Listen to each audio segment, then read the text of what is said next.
justamente para seguir conversando sobre el tema de la reforma eléctrica planteada por el presidente Andrés Manuel López Obrador y por su gobierno, tengo esta tarde con usted a Eleazar Castro, consultor independiente, experto en temas eléctricos. Eleazar, ¿cómo está? Muy buenas tardes. Muy buenas tardes, Juan Carlos. Muchas gracias por la invitación.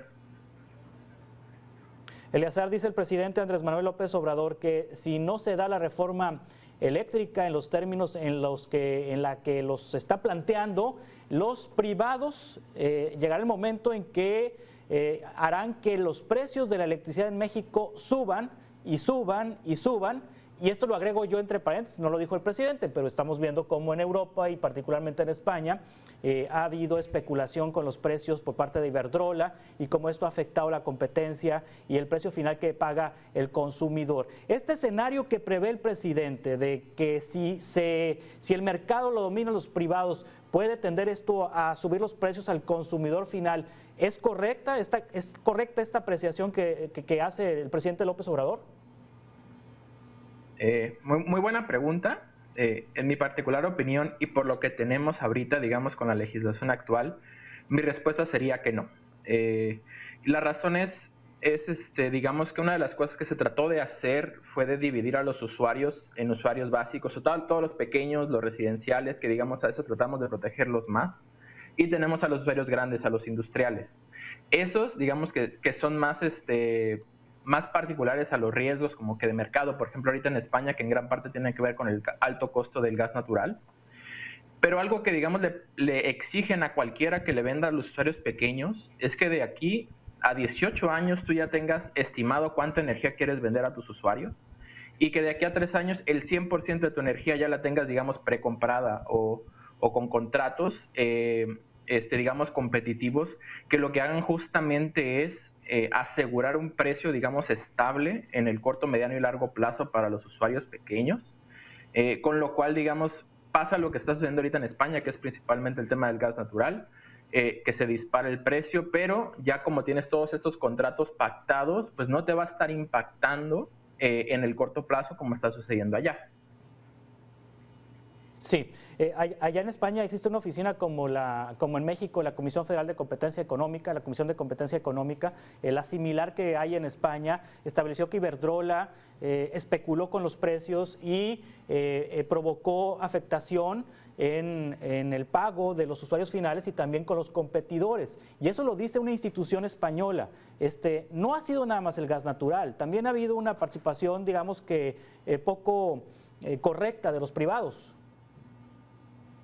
Bueno, yo creo que también ahí es donde es importante ver qué diferencias hay entre las, digamos, disposiciones de mercado que hay entre el español y el mexicano.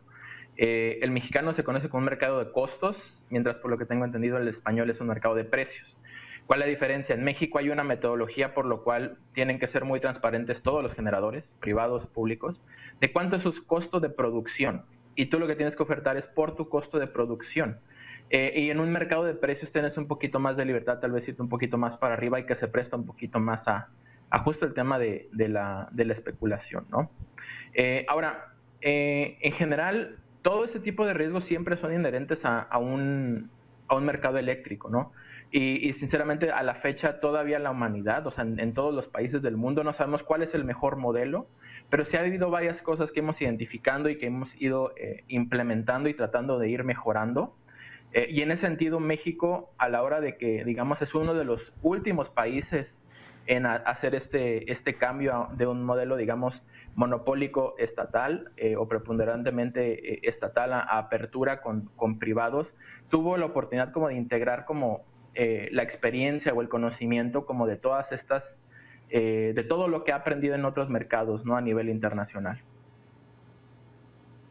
Sí, pero sigue así, ¿no? Con la reforma del presidente. Dice el presidente que el 56% se lo dará a la Comisión Federal de Electricidad y el 44%, si no me equivoco en los porcentajes, pero más o menos así, 50 y tantos y 40 y tantos a los privados. Es decir, no es una nacionalización, no se está nacionalizando la industria eléctrica, más bien se le está dando un papel más importante a la Comisión Federal de Electricidad, papel que ahorita no lo tiene. Bueno, primero recordemos que la industria eléctrica no es solo generación. También está transmisión, está distribución, está el suministro, está la operación del sistema y está la regulación. En estas áreas que mencioné, los privados únicamente participan en generación y comercialización, ¿no? El Estado ahorita tiene reservadas todas las otras actividades. Y ha ido perdiendo efectivamente mercado en la parte de la generación. El tema es si empezamos ahora sí que enforzamos a que al menos, o sea, lo que dice es que un mínimo de lo que va a generar el país va a ser por parte de CFE, va a ser el 56%, significa que a veces pudiera ser más, a veces pudiera ser menos, ¿no? ¿Y qué es lo que, digamos, estaría pasando si dentro de ese 56% la electricidad es más cara? Pensando, por ejemplo, en las plantas térmicas o en las turbogases o plantas, digamos, ya viejas y menos eficientes que tiene CFE, versus algunas plantas más nuevas que tiene la iniciativa privada que no pudieran estar prendiendo o siendo despachadas o estar generando, porque si generaran pasarían de este porcentaje, ¿no? Del 44%. Ahí es donde, digamos, estamos tratando de dar un peso mayor en el tema de la generación, más no necesariamente estaríamos brindando un beneficio en cuanto a los costos a los mexicanos. Sí, en el caso de los privados menciona el presidente que ha habido irregularidades, que ha habido abusos, que no pagan lo que tienen que pagar. ¿Le asiste la razón? Mira, hay un tema que hizo todavía la reforma que tenemos en México más compleja, que es el tema que veníamos con un esquema, que es el esquema de los famosos contratos legados, que ahí es donde están los autoabastos y los PIEs, y que justamente que es como que de los que más se quejan. Ellos ya tenían contratos hechos, ya tenían reglas por las cuales estaban operando y tenían un sistema mucho menos complejo que el que viene a entrar con la reforma. Entonces, digamos, si nosotros no hubiéramos tenido la reforma, no se hubiera notado como las diferencias entre un sistema y el otro, ¿no? Y ahí cuando tú comparas vas a ver cuál es mejor uno al otro. Y uno de los orígenes que tiene justo, digamos, el régimen anterior es que todo tenía que pasar por CFE. Toda la energía que fueran a producir productores tenía que comprar la CFE y CFE la revendía. Y si alguien quería generar para autobasto, tenía que ser a través de CFE, ¿no? CFE recibía la energía, te la acreditaba en otro punto y se mantenía como esta naturaleza de que CFE fuera el agente preponderante, ¿no? Y justamente al haber esas dos diferencias es que a la hora de que tú aperturas y tienes un mercado mucho más competitivo, pero te ves obligado a respetar los contratos anteriores, vas a ver asimetrías o vas a ver ciertas problemáticas, ¿no? Sí es una prioridad, o sea, independientemente del tema de si pasa la reforma o no, y digamos que no pasara, sí, para mí, en mi opinión personal, sí sigue siendo una prioridad que terminemos de migrar todo al nuevo mercado para poder eliminar este tipo de asimetrías y tener un mercado mucho más competitivo, porque eso simplemente sería un beneficio para todos los mexicanos. Ahora, finalmente, lo que quiere el consumidor es pagar lo justo, no tener una energía eléctrica cara, tener una energía eléctrica accesible también para las empresas, por supuesto, porque esto genera productividad, genera también más desarrollo económico, una energía eléctrica más barata. Con la legislación que actualmente tenemos, con el marco jurídico que se aprobó en 2013-2014 en el sexenio de Enrique Peña Nieto y con lo que propone el presidente López Obrador, ¿en qué esquema se puede garantizar un mejor precio para el consumidor final? En mi opinión es con el esquema que tenemos actualmente, porque digamos que lo que es los costos por las redes o los costos por usar la red debería ser el mismo para cualquier usuario, fuera grande o fuera, digamos, pequeño. O sea, que la red no haga una distinción entre quién te vende y que eso haga la diferencia en tu costo. Realmente en donde podemos tener una mayor oportunidad de bajar los precios es justamente en el tema de la generación. Y si yo quiero bajar el costo en el tema de la generación, yo lo que necesito es tener centrales nuevas, centrales más eficientes que me ayuden a poco ir reemplazando generación vieja, que es más costosa, y con estas sustituciones yo poder ir poco a poco y gradualmente bajando el precio de la electricidad para todos los usuarios, siendo pues uno de los primordiales el sector residencial, que afortunadamente, digamos, está subsidiado. Pero únicamente creo yo así, ¿no? O sea, incentivando la competencia en las áreas donde hay mayor oportunidad de generar menores costos, es como podemos ir aspirando a tener mejores costos para todos los mexicanos. Y es ahí donde creo que obligar a que forzosamente el 56% de la generación sea de CFE pudiera no lograrlo. Porque a veces puede ser como contraintuitivo, pero no necesariamente porque un generador sea privado y esté lucrando, no significa que pueda tener un precio de venta final menor al que esté teniendo CFE, que no sea su objetivo lucrar. Sí, Eleazar Castro, consultor independiente y experto en estos temas. ¿Es viable o no que la propia Comisión Federal de Electricidad reconvierta sus plantas que utilizan combustibles que contaminan a plantas de energía solar, a plantas eólicas? Hay un proyecto, por ejemplo, grande, fuerte, para Puerto Peñasco, Sonora, una planta de energía solar, la más grande que se tendría en México, gestionada por el Estado mexicano y por la Comisión Federal de Electricidad para abastecer de energía eléctrica a Baja California y a Sonora. ¿Es viable que desde lo público se construyan estas plantas, o es mejor que la hagan los privados y le vendan la energía a la comisión? Yo creo que CFE Generación, que es la que encargada de generar energía eléctrica por parte de CFE, debe buscar ahora sí modelos de negocio con centrales eléctricas que sean viables, que puedan brindarles buenos precios.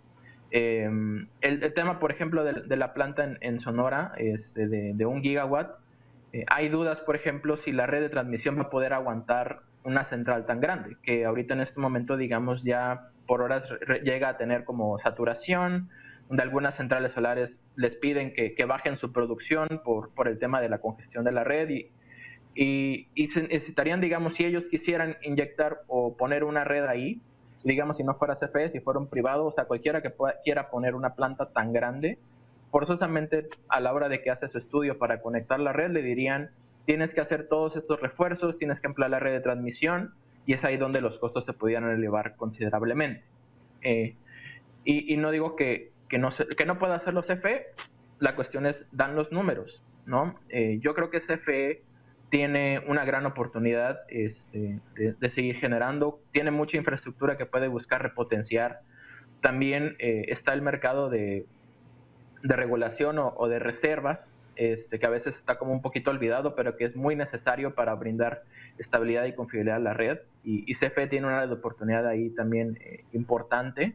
Está el mercado de potencia, donde también CFE, digamos, parte con cierta ventaja.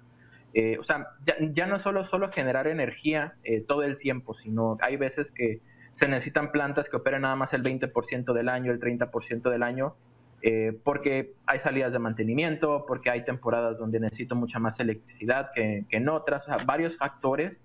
Y para que un sistema eléctrico sea sano necesita como una variedad de generación. Y CFE puede explorar como este tipo de modelos de negocios que sean rentables, que le permitan mantener infraestructura y seguir siendo sostenible, ¿no? Eso sería benéfico también para todos los mexicanos. Sí, Eleazar, si usted fuera diputado federal y tuviera la oportunidad de incidir en el dictamen que se presentará en la Cámara ante el Pleno, ¿qué le dejaría a la reforma del presidente? ¿Qué le quitaría a la reforma del presidente? Yo lo que solicitaría sería un análisis de cuál sería digamos, el impacto o hacia dónde nos llevaría, más allá de simplemente el que quede todo a cargo de CFE va a asegurar los mejores precios para los mexicanos, ¿no? Hasta ahorita no hemos visto, digamos, números, no hemos visto datos que corroboren ello. Y también lo que diría es, para realmente lograr este objetivo, ¿qué cosa de lo que tenemos necesitamos cambiar y cómo lo podemos cambiar para lograr este objetivo? Ahora, hacer un cambio a la reforma significa volver a establecer reglamentos, leyes y volver a empezar todo un estado de implementación de las nuevas reglas, por así decirlo. La vez pasada, digamos que entre se aprobó los cambios a la Constitución y el mercado comenzó a operar, pasaron de 3 a 4 años y apenas la primera parte del mercado. O sea, a la fecha en 2021 hubo cosas que ni siquiera se terminaron de implementar justamente porque son sistemas muy, muy complejos y muy, muy importantes. No es algo que se pueda hacer de un día al otro, y fue justamente también un error muy grande que el sexenio pasado dijeran que los precios de electricidad iban a bajar muy rápido. Esto, para que tenga un impacto profundo, necesita varios años, y por eso abogaría por la continuidad, pero también no sería una mentira decir que todo es perfecto, claro que no. ¿Qué podemos mejorar? ¿Cómo lo podemos mejorar? ¿Y cómo podemos ir hacia un mejor rumbo que lleve la mejor electricidad a los mexicanos? Eleazar Castro, muchas gracias por tomar esta entrevista. Estamos en contacto para seguir hablando sobre estos temas. Muchas gracias, Juan Carlos. Buen día.